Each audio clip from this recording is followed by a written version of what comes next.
Bismillahirrahmanirrahim. Alhamdulillah, salatu wassalamu ala Resulillah. Adamları toplamak olan kudret işte olan kalacak şükürler aytaylı. Anasını yapılı. Düşünü sallallahu aleyhi ve sellem selamlardan salavatlar aytaylı. İnşallah sağlığı ulantırabız. Buyursa biz ötken sabahta Arap dilindeki kalimalar kanday bulup cana yetiştiğen emni cana dağın etiş kançaga bölünüp oşolar boyunca sabahta ötkönümüze. Bugün buyursa oşonu ulantırabız inşallah. Ya Allah. Kar nur bir.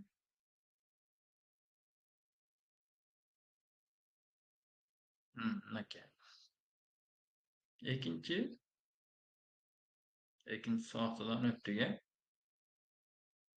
Acaba geçe uşul ikinci saha kelip toxtagymyz. Meni önümüzde yaxşı işlep jataba ya.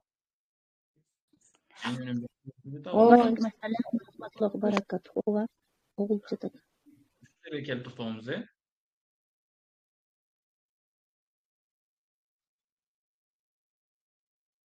İkinci saha kelip toxtagymyz. Ötkenden birinci sahalar ötüp büttük. Feildin sözlük manisi etiş degendi düşündürüyoruz. Etiş degen kırgızçası etiş. Etiş degeni öz emredilse kıyımlı hareketli bildirip bir vakıtga baylangan, bir zamanды bildirgen sözler yetiş bolup. Misal ana bardım.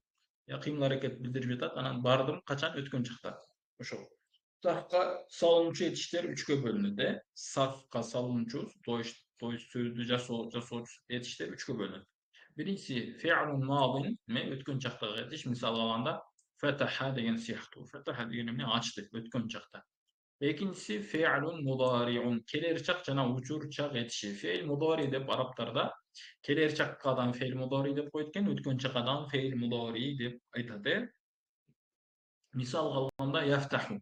Açat, kelecekte kiyin açat, je bolboso azыр açıp jatat. Ошол. Üçüncü tür emneken fi'lu amrin. Buyruk etişi. Buyruk iretinde aytılgan etiş. Misal alganda iftah, aç dep aytады. Arap dilinde fiil amr degeni köňçesi buyruk iretinde kollansa dile, bирок bir wagtda oşol buyruktun başka bir manilerinde de kollanat. Misal alganda iltimas katары, suranуу katары, же болбосо баягы кыргызчасы пожалуйста деген сыяктуу ушундай болуп, талаптагын өз ичинде бир канча бөлүнүп кетет. Бирок фейл амр десе, бул ошо буйрук иретинде айтылгандардын биринен. Бул үч түрдүү этиштин ар биринин өз өзүнчө вазны таразасы бар. Вазны деген эмне? Калп дегени. Же болбосо калп дегени мына жалган эмес, калп деген бир идиш, же болбосо бир формула, же болбосо бир ушундай негиз болгон нерсе бар. Ошол негиз болгон нерселерди жаттап калган этиштердин ошол өзүнүн кайда эрежелерге табыла турган болсо, ошол жатталган негизге карап, жатталган калпка, же болбосо ошол биз өздөштүргөн нерсеге окшоштуруу, ушул нерсе вазн деп аталат. Вазн дегенди түшүндүкпү? Иншалла азыр бул жактан дагы келет, дагы кененирээк айтабыз. Фе'л мадин, өткөн чактагы этиштин 3 тамгадан турат. Анын вазны негизгиси 3 тамгадан турат экен, негизги тамгалар. Биз араб тилинде көп деле аракеттерге карабайбыз. Бирок сарф илиминде аракеттерге бир аз маани беребиз.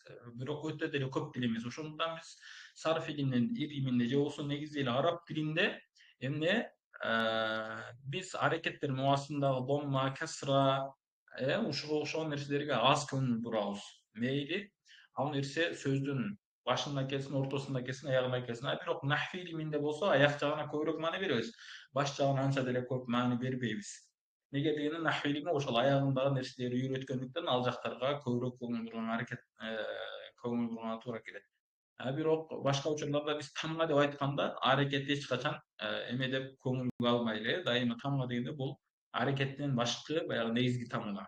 Ушул фе'л мадийдин 3 тамгадан турат. Анын вазны, азыр башталышынан 3 тамгадан турат. Ал кайсы экен? Фа ва ла. Же болбосо фа бар экен, айн бар экен, анан лам бар экен. Бир сөз менен айтканда фаала. Ушул таразанын барабарына түшкөн этиш фе'л мадий деп аталат. То есть ушул Faala degeni negizgi söz eken. Biz жаттай турган калп деп ушуну айтсак болот, же болбосо ушул закон десек болот экен. Ушул нерсеге окшоштуруп башкаларды ушул аркылуу жасайбыз, же болбосо ушул нерсеге окшоштурабыз. Негизги болгон нерсе биздики ушул фаала. Кайсы тамга? Фа тамгасы, айын тамгасы, анан лам тамгасы. Мына үстүндөгү аракеттерге жаңа айткандай көп көңүл бурбай туруңуздар. Бирок аракеттер да бизге мына керек, алардан кийинчерээк эме кылабыз. Бирок азыр биз бүтүшүбүз керек болгон негизги тамгалар эмне? Фа биринчи келет, анан айын, анан лам тамгасы. Ушул таразанын барабарына түшкөн этиштер феил мади өткөн чактагы этиштер деп айтылат. Мисал алганда фатаха сөзү фааланын таразасында.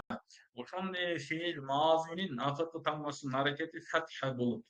Фатаха сөзү эмне үчүн? Моногул фааланын муазынында деп айтып жатат.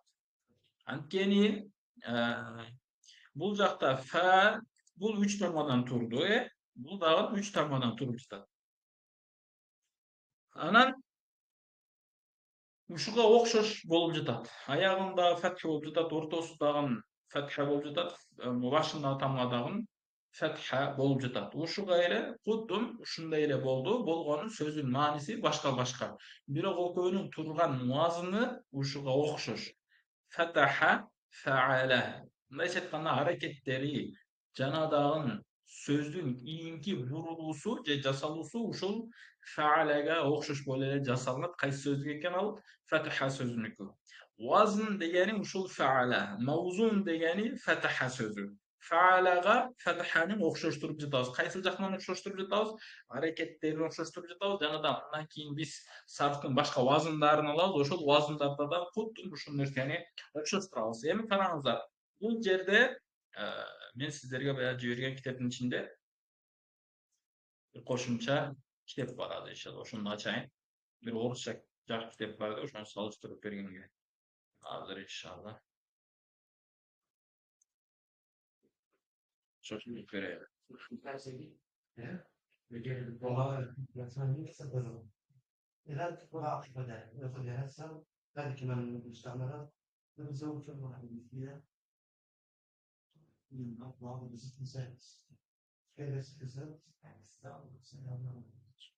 Nake.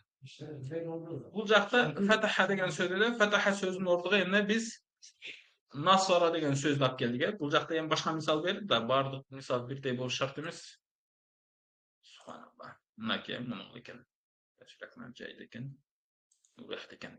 Караңыздар. Могул жерде фаала деген ушул негизги сөз. Ушул мына фаала дегени ушул негизги сөз.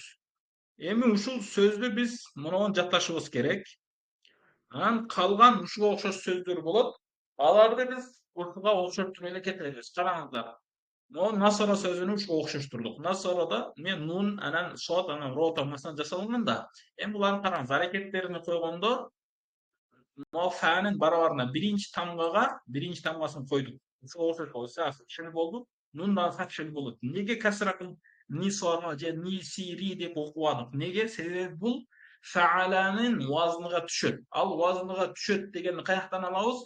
Арабтардан жаттоо жолу менен гана билебиз ал нерсени. Бул кайсыл вазында экендигини, бул кайсыл нерсеге окшоштурулушуну же кайсыл нерсеге маузун болуп баруусуну жаттоо жолу менен билебиз. Ал нерселерди иншалла сабактарда айтып кетебиз бизчи.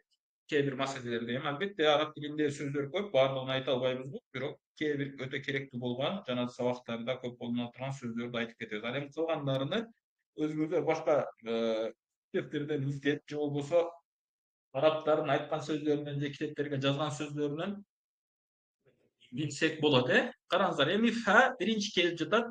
Бул жактан нун биринчи келип жатат. Фа фатхалу болгондо нунну дагы фатхалу кылдык. Анан айын тамгасы, бул жакта фаала деп ушул негизги закон боло турган же болбосо негизги өкүм сүрүүчү же кайсы нерсеге окшоштурабыз дегенде фаалага деп айттык. Эми ушуну окшоштуруп жатабыз. Экинчи тамгасы айын эде, алдан фатхалу болду, муну дагы фатхалу кылып жатабыз экинчи тамгасыны.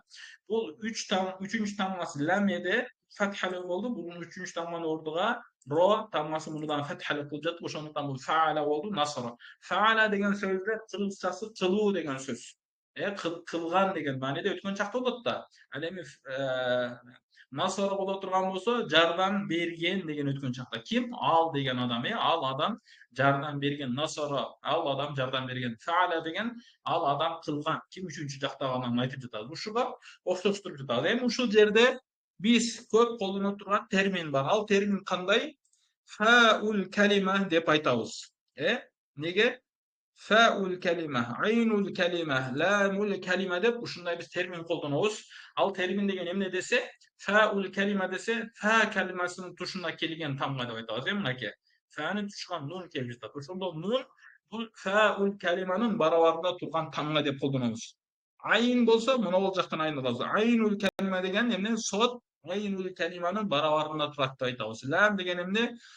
Mola ro lamul kelimenin barabarında turat dep aytabız. Ошондо насара бул фааланын муазынында келип жатат. Эми бул ушул вазынды биз акырын жатташыбыз керек. Биринчи вазын фаала дедик. Бул мадийде ушундай формула болот. Биз айтпадык, башка китептер сөздөрдү жатташ керек деп, бул мадийнин формуласы фааланыкы ушундай болот. Экинчисинки яфулу болот. Иншалла азыр мунун акыркы китептеринен окуйбуз. Бул эмне? Фейл мудоридики. Фейл мудоридики эки сыйгада колдонулат дедик. Ал кайсыл учур чактан келер чактын маанисин берет дедик. Эми бул яфулуда боло турган болсо, муну жасоонун жолу оңой эле. Азырдан аркы китепте дагы айтат. Жака чейин мен айтып кете берейин. Ал негизги тамгаларга фейл мудоринин тамгаларын коебуз. Фейл мудоринин тамгаларını кошобуз. Мисалга алганда караңыз. Фейл мудорилердин тамгасы төртөө. Ал сөз мисалга анайту деген сөз. Анайту деген сөз. Кошуп жазма, мен силерге өзүнчө жазып берип жатам. Алиф, нун, я, анан фа тамгасы. Ушул төрт тамга фейл мудорилер үчүн коюлуучу тамгалар. Ушул төрт тамга менен башталган этиштерди көрсөңүздөр, анда булар 90% дайыма эмне фейл мудорилер болот. Эми караңыз, бул жакта жасоонун жолу, мына фейл мадийден фейл мудорини жасайбыз. Жасаганда бул биринчи вазын, бизде мына фааладан жасып фаалага окшош болгон 6 вазын бар. Аны мынакей, могул жерден билсек болот. Al-babul awwal, mынакей birinci bab faala yef'ulu. Gördüңүздөрбү? Экинчи баб faala yef'ilu. Муну касра менен, бул жак домма менен болуп жатат. Үчүнчүсү faala yef'alu, фатха менен болуп жатат. Төртүнчү баб мына фейл мадийде касра болуп кетти. Бул жактар фатха yef'alu, айын барабары эме болуп жатат. Анан babul khamis fa'ula. Мына жер айын барабары эмне болду? Дом болуп кетип жатат. Бул жакта yef'ulu, бул да дом болду. Babul sadis, алтынчысы айын барабары касра болуп жатат, бул жагда касра болуп жатат. Ушул 6 бапты жатташыңыздар керек. Бул негизги эрежелер. Булар жана айткандай жасоо каяктан билдик мындай нерсени десек, бул эмне жаттоо жолу менен гана билебиз. Эми фейл мудор, мына биринчи бул жакта тургандары, мынакей мен аз көк менен сызгандар, булар фейл мадийди түшүндүрүүчү формулалар. Дайыма ушундай формулада келсе, фейл мадийди түшүндүрөт. Ушуга окшош болуп кетсе. Ал эми экинчи, мына ялар менен башталгандардын баары эмне экен булар? Булар фейл мудоринин түшүндүрүүчү, фейл мудори үчүн келген формулалар. Ушул формулаларды биз жатташыбыз керек, анан ушул формулаларга окшоштуруп башкаларын ушул эле окшоштуруп кете беребиз иншалла. Эми фейл мадийди жасоодо,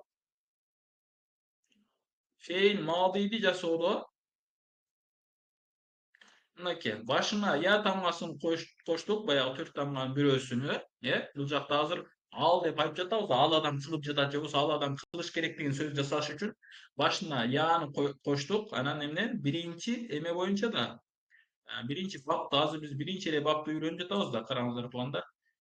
Мынакей биринчи бап, могул бапты эле жүрөбүз азыр бизчи.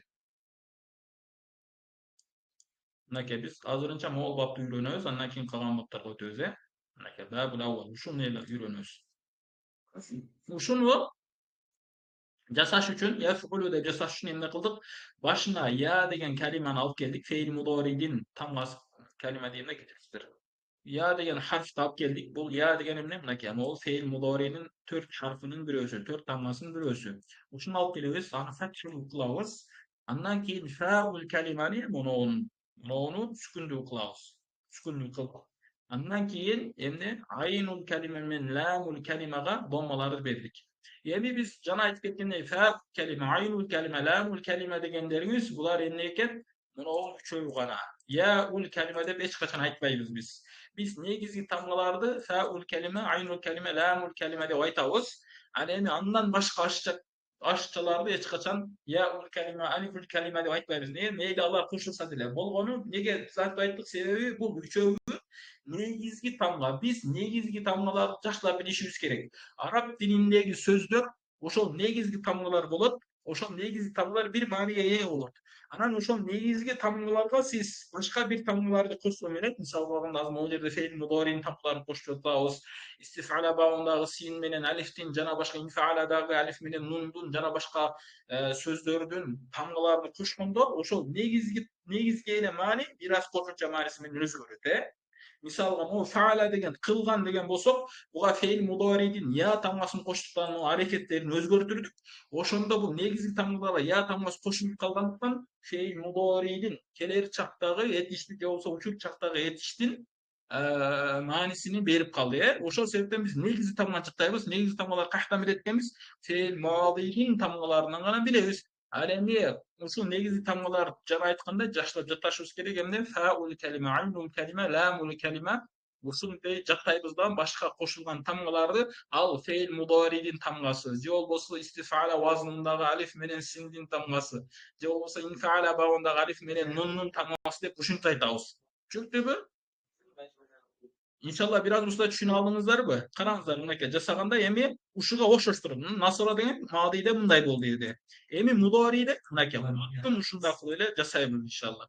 Бул кандай болду? Янсуру болду. Nega yansuru bolup kaldı? Sebebi fa'alanın fiil mudorisindeki vazında yef'ulu bulçuda. Oşol yef'uluga okşoştur ele mınaki. Başıga ya fiil mudorin tammasına ap geldik. Fethalı bolgan andan keyin fa'ul kelimani sükundu kıldı. Nusunda sükundu kıldık. Oşol fa'ul kelimani tuşunda bolgan karanızlar. Fa'ul kelimani tuşunda da. Oşol sebepten bu jakta emne fa'ul sükundu kıldık. Hemen aynul kelimenin barabarına sok geldi de bu jakta sok bu bommalı kıldık. Lamul kelimenin barabarına ro geldi de anadan bu jakta emne kıldık. Dommalı kıldık. Oşonda yansuru bol kaldı. Oşo siyahtı öyle bayağı biz kitapta görgөн fataha. Fataha yaftahu. Al emne ikinci baptan bulup bu birinci baptan emas ikinci baptan bulup dedi. Suralar var mı? Biz hazır şu dağın kitaptan inşallah dağıtmayız. Şu da böyle kayıtlayınız. Suralar var mı? Tushuntirib bo'ldi to'g'ri. Ova tushunukli bo'ldi. Ova.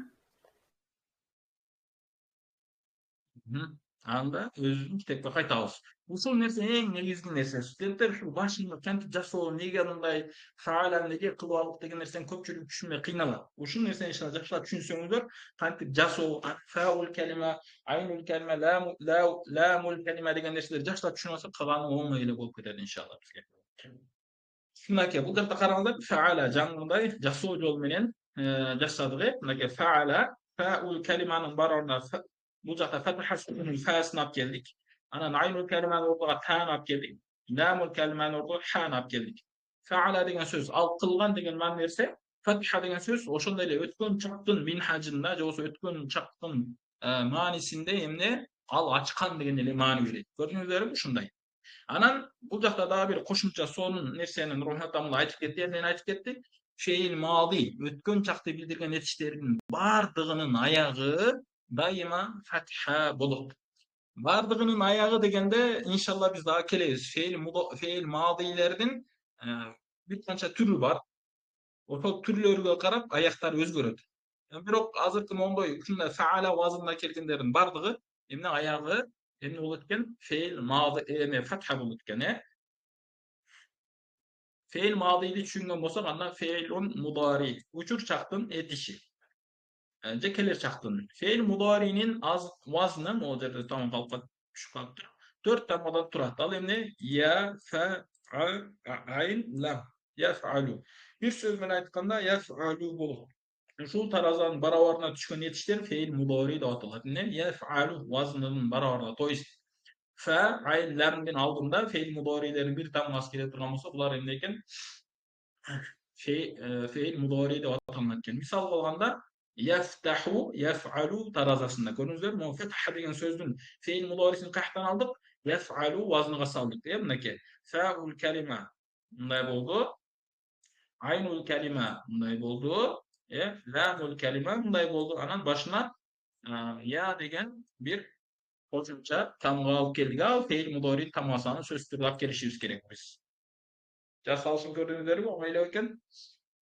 Yef'alu bolip ketет. Эми ошондой эле fe'il mudori'nin акыркы тамгасынын аракети роф болот. Fe'il mudori'лер эгерде өзүнөн алдын bir amil жок боло турган болсо, өзгөртүүчү нерсе жок боло турган болсо, fe'il mudori'лер эмне экен? Дайыма роф болот экен. Дайыма роф болот. Кайсыл? Булдан fe'il mudori'нин ичинде бир канча түрлөрү бар. Ошолорго карата айтабыз. Же болбосо роф деп айтсак боло берет. Болгону кээ бир нерселер бар. Аларды иншалла кийин чоңураак китептерден же ушул китептин аяктарына келип калса айтып кетебиз иншалла. Keyingisi fe'l mudari tasavvunu bildik. Emin üçüncüsü fe'lu amrin. Emne buyruk iletine aytılgan fe'l amr. Fe'l amr'dın vaznı dağı 4 tamadan turat.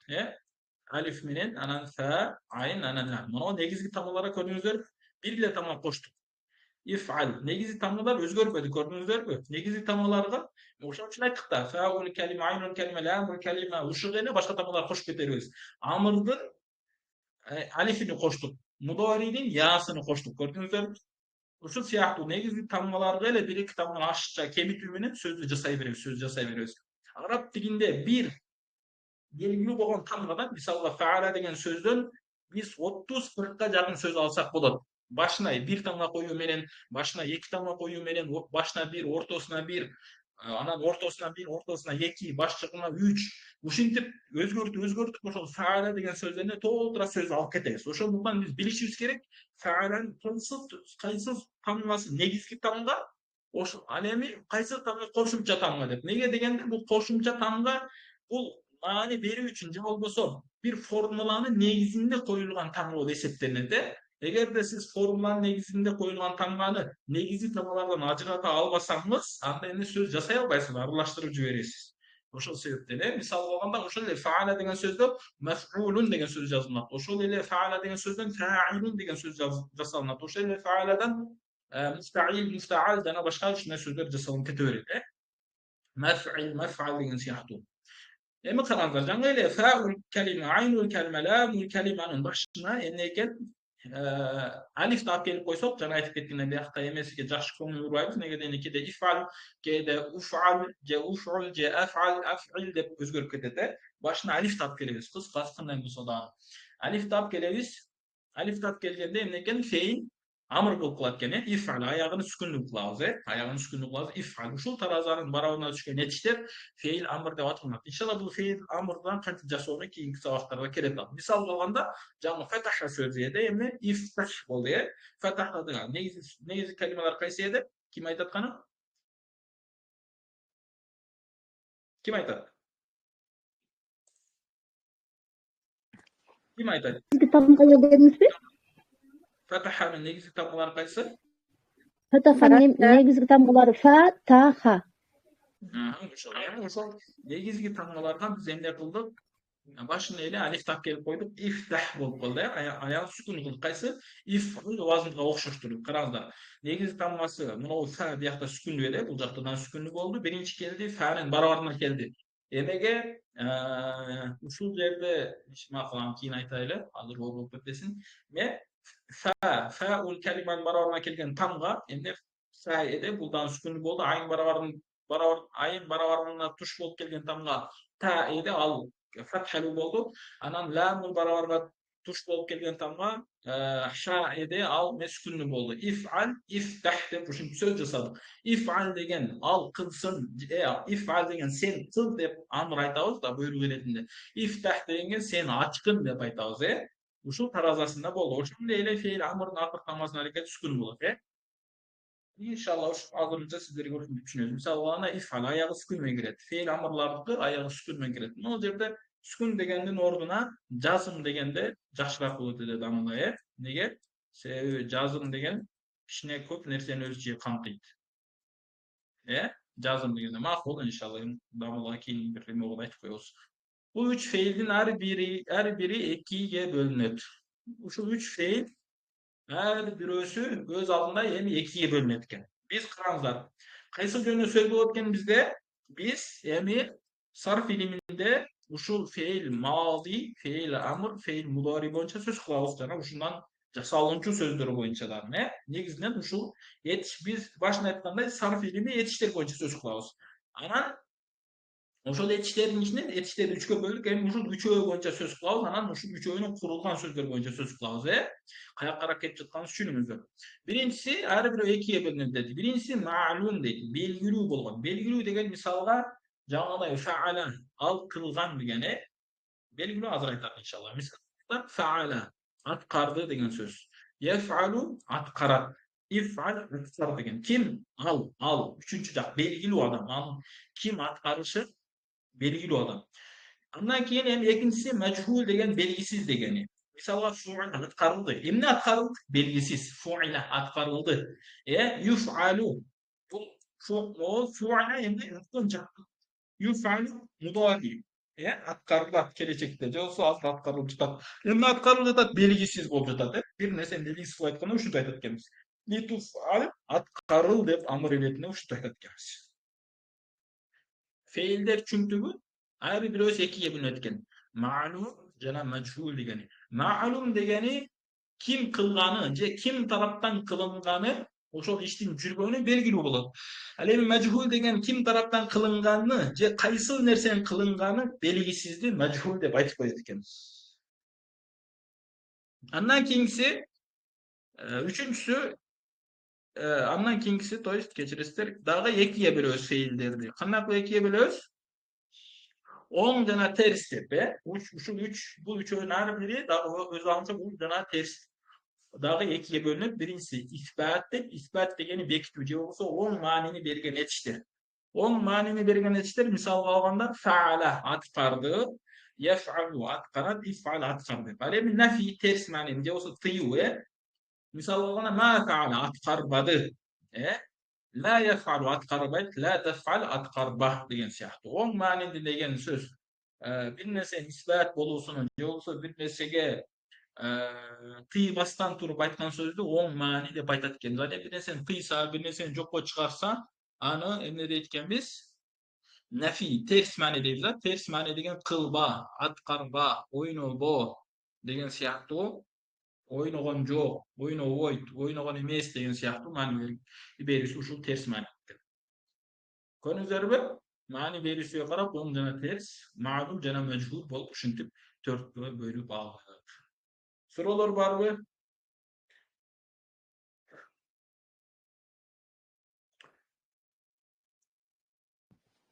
Жок. Менде суроо бар. Мына маруф менен маалум бул бир эле сөзбү? Кайсы менен кайсы? Маалум менен кайсы? Маруф. Маруф бир эле сөз, бир эле сөз. Эгер сарфта иштетилсе, азыр биз айткан маанинде бир эле сөз болот, бир эле маани болот. Синоним сөздөр, башкача айтып бир эле маани. Эми караңыздар. Үчүнчү сабак келет. Үчүнчү сабак. Fi'lun madi, өткөн чактагы этиш. Fe'l madinin 14 сыйгасы бар. 14 формуласы бар. Эми сабакта суура айтып беришиңиздер керек. Ушуну жаттайбыз, 14 сыйгасын. Сыйга дегени кыргыз тилинде түр жана форма дегенди түшүндүрөт.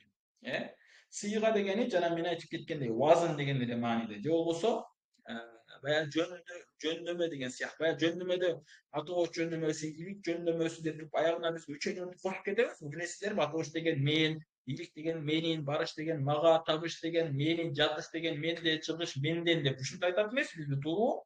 Ушул сыяктуу эмелердин дагы араб тилинде сарфталган ушул сыяктуу формулалар бар. Же болбосо ушул сыяктуу жөндөмөлөр десек болот, макул. Жөндөмө десек деле болот. Жөндөрүүчү же болбосо формулалар бар. Ошол формулаларда биз башка нерсени очотобуз, баягы атоочто дайыма ким эмне деген суроолорго жооп берет. Иликте кимдин эмне деген суроолорго жооп берет. Бул жакта жок. Ошол формулалар бар. Ал кыргыз тилинде ким эмне, кимдер эмнелер деген суроолор эмес, балким эмне Ayağına qaysı tamgalar koşuldu, qaysı tamgalar koşulmadı. Başına qaysı tamgalar koşuldu, qaysı tamgalar koşulmadı. Oşon menen aytıp ketip, oşon menen bilebиз. Hep o sırlar size jatlaşыңыздар керек eкен. İsbatu fi'lin madin ma'lum. Ne? Fi'l madi ötken çaqtagının bayağı biz 2-2'den 4 türünü aytmadık mı? İsbat, onun manisi ma'lum degen belgili. Şu fi'l madinin me onun manisi o belgili olan manisi ma'lum anan on manisi. Uşunun 14 sigasını jatlayбыз. Bana bayağı biz aytkan 4 türlünün her birisinin 14 sigası var. Uşunun bарын jataşыбыз керек. Nege degende buların bardыгы негизги болгон нерселер да. Караңыздар. Birincisi faala degen söz. Bunun manisi kimge aytылат экен? Al dep üçüncü jaka, Mınakeli. Al dep uşul üçüncü jaka aytылат экен. Al bir kişi atkarlı dep. O yerde bir kişi degen söz Kırgız dilinde muskoyro çok bolgonduktan bunu bir kişi de жазып koydu. Бирок bu kayma bir kişi aytылган жок. Bir muskoyrot aytılmış söz. Muskoyrot degen kişi dagы bolушу мүмкүн.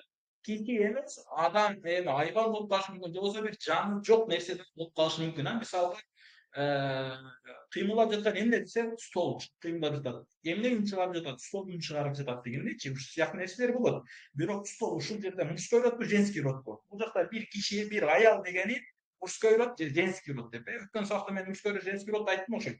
Же айтпадымбы? Айткан эмес болсом кайра кайталайбыз. Араб тилинде эки род бар. Мужской род бар, женский род бар. Мужской род деген эмне? Орус тилиндеги мужской род эле. Баягындай эркек адамдар үчүн же болбосо ошол эркектерге кайрылып тургандай сөздөр менен кайрылуу үчүн мужской род болот. Бул жакта нормалдуу тамгала бизде кыргыз тилинде мужской род жок болгондуктан bir kişi деп которду, Буга эң жакын болгон кыргыз тилине сөз ушундай. Ал эми биз биякта бир аз чала кыргыз болгондуктан мужской род деп кошуп кете беребиз. Туурабы? Бирок кыргызчасы андай термин жок болгондуктан айла жактан мужской род айтышка туура келет. Анан женский род жок болгондуктан bir аял деп которду. Анан женский род деген билебиз. Аялдар үчүн колдонуш сөз. Же болбосо аялдар сыяктуу ошол нерселерди женский роддор үчүн айтылмыш сөздөрдү эмне дейт? Женский роддун сөздөрү деп коет. Араб тилинде средний род жок. Средний роддордун көпчүлүк сөзүнүн көпчүлүгү эмне? Мужской роддун сөздөрү, Faala degeni emne eken? Al atkарды. Muzkoy rod aytılат экен. Al atkарды деп. Vahidun emne? Vahid degen jekerik san. Muzakkar degen muzkoy rod. Ghaib degen aldığımızda jok. Üçüncü taraf. Bir üçüncü jaktagı erkek kişiге aytılmış söz. Al atkardı.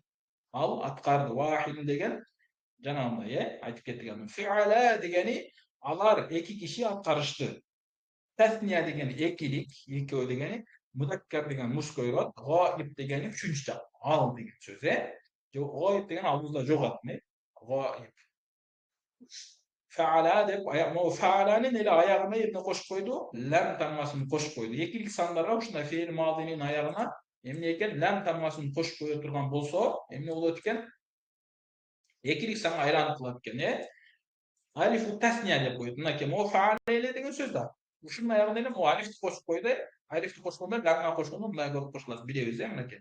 Ошондуктан фаала болуп бул эмне? Экилик санды билдирди. Андан кийинкиси фаалу. Ушул эле лам тамгасынын аягына эмне? Вавду кошуп койду. Бул вавул жамаа деп коет, мынакей. Вав тамгасын кошкондо эмне болот экен?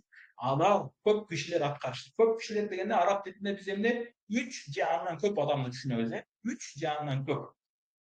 Degeni ошол жам дегени 3 келет. Жам дегени көптүк, музаккар деген музкой род, гайб деген үчүнчү жак. Ушул үчөөгү мынакей эркектер үчүн жана үчүнчү жак үчүн колдонулат. Биринчи жекерик сан, экилик сан, анан көптүк сан болуп ушундай болуп колдонулат.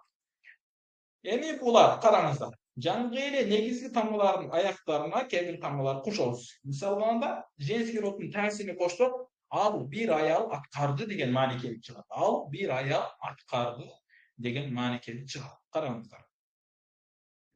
Vahidun jekerik san, muannasın деген женский род, ghaib деген ne? Üçüncü jak. Ayal kişiге gaiba деп аягына мындай та марбута менен айтылат. Ал эми бул жакта та мындай митсуро менен же болбосо та жайылып турган таасы менен айтылып жатат. Эми бул үчөө эмне женский род колдонулат? Мынакей. Ayağına mına o negizgi tamma bolğonga ele ayağın emleni tani koşup koydu. Jensi rodun tani. Emi faalata deyip. Mo jensi rodun tani koşkomuzdan keyin ekilik sandın alifini koştuk. Gördüğünüzler mi? Ekilik sandın alifini koştuk oşondo faalata bolup kaldı. Anın manisi eken alar iki ayal atkarıştı. Alar tasniye degen ekilik, muannas degen jensi rod, gaiba degen üçüncü can. Faalna deyip. Bunu lam damgası emneke. Bunu negizgi ele sözgö emleni ayağına nunu koşup koyduk. Nunun nisva dep koyduk bunu. Çünkü nunun nisva dep. Nunun nisva degen ayağlardın nunu deyip. Yoksa ayağlarga tiyешери kıla turgan sözdü nunu dep ayttık. Uşul nunu nisva degeni al ayağlar, alar, karаңыздар. Alar köp ayağlar atkarıştı degen ma'ni öğretkeni. Eğer uşuna bolsa. Kantip jasadık? Ayağın ele nunu koşup koyduk. Mol hareketleri özgörüsü menен. Cem'in köptük sanda muannas jenski roddo gaiba üçüncü jaktaki adamlar. Alar köp ayağlar karıştı degen ma'ni kelip çıkap geldi. Эми андан кийинкиси. Бул үчөө мындай экен. Могу башкы үчөө мужской родко колдонсо бар. Бул үчөө эмне экен? Женский родко колдонот экен. Үчүнчү жак экен экөө тең. Эми азыр биз экинчи жакка келдик. Мынакей. Фаалта десе, могу үчөөү sen bir kişi aktardın. İkinci жак sen deyip. Faalta. Bayağında ele mogу негизги тамгалардын аягына tani koşup koyduk. Tani koşup koysak эмне болот экен? Muhatapın tasini koştuk. Sen bir kişi aktardın.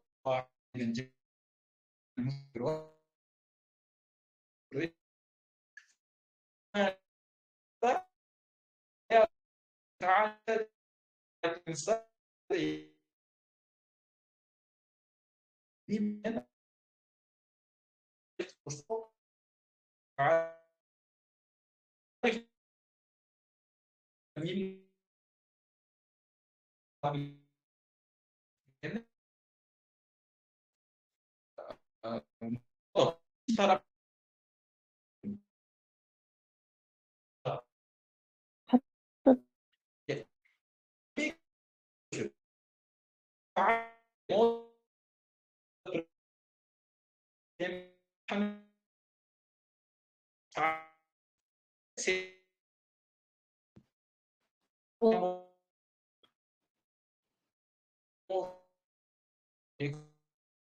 ele болгонун сөздүн жүрүсүнө карап айырмалайбыз. Аялдарга фаалтман айтылса, бул эки аял экенин түшүнөбүз. Эркектерге айтылса, алар sen эки аял экенсиң деп, sen эки эркек экенсиң деп түшүнөбүз. Өзүбүз көрөт кайтылган сөз деп түшүнөбүз. Ал эми баягы эле фаалтунна, могул жерде бул башкача эле нун менен таны кошобуз. Могул женский роддун таасына кийин нунну кошуп, бул көптүк сандагы аялдарга болуп кетет. Эмне? Силер көп аялдар аткардыңар деген. Бул эмне экен? Жан муаннас мухатаб. Мына нерселерде жатташыңдар керексиздер.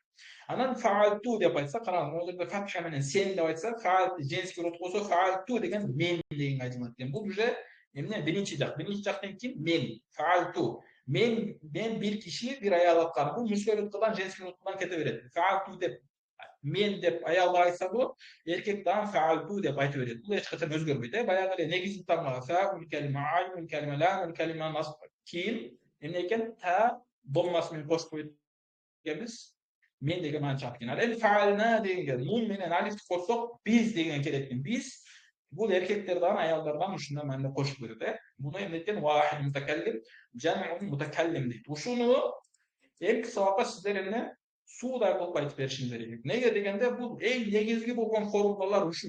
Uşul formulalarını jattap, uşul formulalarga okşoşturup başkalarını kılıp ketebиз. Eğer de sizler uşunu jattay alбай, uşunu түшүнө албасаңыздар, kийинкилерини biz буга окшоштура албайбыз. Неге дегенде biz ушул азыркы жаттаганыбызга кийинкилер ушуга окшошот деп айтпадыкпы, Ошого муроолорду жакшылап жаттайыңдар, көздү жумуп туруп түшүнүңүздөр да айта турган болуш керек. Эң азында бир 50-60 жолу кайталаш керек. Фаала, фаала, фаалу, фаала, фаалат, фаалата, фаална, фаалта, фаалтума, фаалтум, фаалти, фаалтума, фаалтунна, фаалту, фаална деп. Калбасаңыздар аяк жагын айтсаңыздар болот. Фаална, фаалту, фаалтунна, фаалтума, фаалти, фаалтум, فعلتم فعلت ما فعلت فعلنا فعلت فعلت فعلوا فعلا فعلا деп ушинтип бардык жактан айтсаңыздар болот. Өзүнчө бөлүп дагы айтып үйрөнүңүздөр. Мисалга алганда үчүнчү жактын формуласын айтып бер дегенде мынакей могу алтоосун айтышыңыздар керек. Фаала фаала фаалу фаалат фаалата фаална деп. Экинчи жактын айтып бер десе эмне деп айтыш керек? Мына ол алтоосун айтып бериш керек. Fa'alta fa'altu ma fa'altum, fa'alti fa'altu ma fa'altum deb birinchi jaqtını aytып berilse, akırkı ekosunu fa'altu fa'alna deb.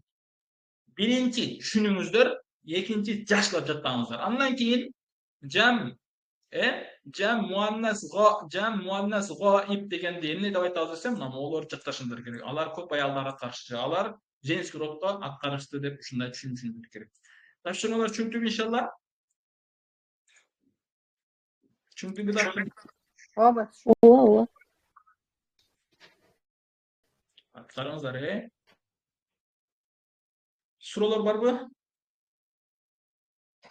Birinchi алтоосу birinchi жак, кийинки алтоосу экинчи жак дедиңиз, Анан акыркы экөөсү кандай дедиңиз? Birinchi алтоосу үчүнчү жак. Үчүнчү жак деген алар. Экинчи алтоосу экинчи жак деген силер.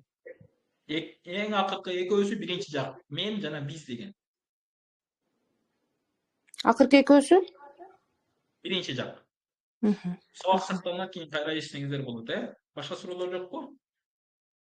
Эми караңыздар, түшүндүрмө. 14 сыйганын биринчи үчөөсү мудаккар г'оиб деген кайсы үчөөсү? Мынакей, могул үчөөсү. Могул үчөөнү айтып жатат. Ошонун биринчи үчөөсү мудаккар г'оиб үчүн, то есть эмне? Мужской роддун үчүнчү жагы үчүн айтылат. Экинчи үчөөсү муаннас г'оиб үчүн. Экинчи үчөөсү деген кайсы? Мына фаалат, фаалата, фаална деген могул экинчи үчөөсү деген ушул. Булар эмне үчүн айтылат экен? Женский роддун үчүнчү жагы үчүн айтылат экен. Кийинки үчөөсү мудаккар мухатаб. Могул кийинки үчөөсү мынакей. Могуллор эмне экен? Экинчи жактын мужской роддуна айтылат экен. Кийинки төртүнчү үчөөсү мынакей, төртүнчү үчөө деген мына фаалтинен фаалтундага чейинки. Ушул үчөөсү эмне экен? Женский роддун экинчи жагын айтылат экен. Кийинки экөөсү эмне? Birinci жак айтылат. Мужской роддон, женский роддон. Жана акыркы эки сыйган биринчиси вахид мутакаллим үчүн мен жекелик сандагы биринчи жак үчүн мейли ал мужской род болсун, женский род болсун. Ал музаккар жана муаннас үчүн колдонулат. Ал эми экинчиси фаална дегени, жамун мутакаллим биринчи жактын көптүк үчүн колдонулат. Бул жактардан женский родко да, мужской родко да кете берет экен. Бул жогоркудагы маалум болду. Маалум этиштер жана исбаттын этиштери болду. Эми туугандар караңыздар. Мен кайра иншалла сиздерге түшүндүрүп берейин, сиздерге кайрадан жеңилирээк болуш үчүн. Ушул эле нерсени кайталайбыз.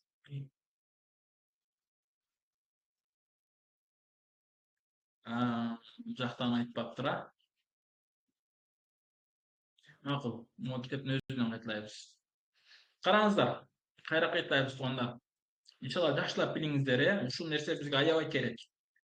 Эң негизги формула кайсы болду? Мына фаала болду.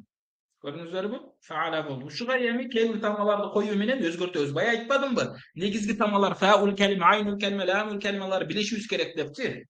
Ошол калималарды ажыратышыбыз керек. Анан ошол калималардын аягына же башына кандай бир тамгалар кошулса, маанилери өзгөрүп баштайт уже. Ошондон айттык, мына негизги тамгалар ушул. Бул негизги тамга кайсыга билинет экен? Дайыма бул вахидун мудаккарул г'оиб. Ушул формулада же ушул маанини берип келген сөздөр, фейл маадийде маалум болуп келген сөздөр дайыма бул эмне негизги тамгалар менен келет, өзгөрбөстөн. Макулбу? Эми ушуга биз тамгаларды кошуп жасайбыз. Экилик сан кылыш үчүн аягына экилик сандын тасниясын беребиз. Көптүк сан кылыш үчүн мужской роддо, аягына ваул жамаанын ваусуну беребиз. Женский родко тааны кошобуз.